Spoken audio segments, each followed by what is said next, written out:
Class 9 Marathi poem Santkrupa झाली. संतकृपा झाली इमारत फळाली. संतकृपा झाली इमारत फळाली. ज्ञानदेव रचिला पाया. उभारिले देवालया. ज्ञानदेव रचिला पाया. उभारिले देवालया. नाम तयाचा किंकर तेने रचिले ते आवार. नाम तयाचा किंकर तेने रचिले ते आवार. जनार्दन एकनाथ खांब तिथला भागवत. जनार्दन एकनाथ खांब तिथला भागवत. तुका झाला सेकडस भजन करा सावकाश.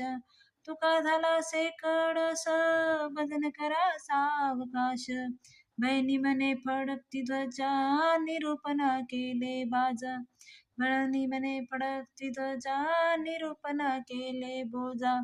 संत कृपा झाली इमारत फळाली. संत कृपा झाली इमारत फळाली. संत कृपा झाली इमारत फळाली. स्पष्टीकरण. वारकरी संप्रदायरूपी मंदिराची उभारणी कशी झाली हे सांगताना संत बहिणाबाई म्हणतात, संत कृपेमुळे ही वारकरी संप्रदायाच्या मंदिराची इमारत पूर्ण झाली, फलद्रूप झाली. संत ज्ञानेश्वरांनी या मंदिराचा पाया रचला, म्हणजे या वारकरी पंथाची स्थापना केली आणि वारकरी संप्रदायाचे मंदिर उभे केले, म्हणजे देऊळ उभे केले.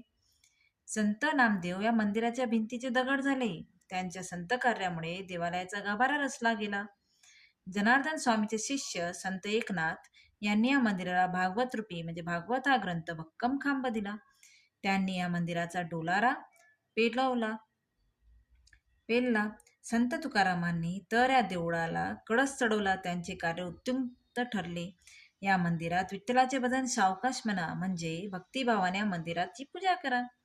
संत बहिणाबाई म्हणतात की या मंदिरावर भक्तीचे निशाण डौलाने फडकत आहे.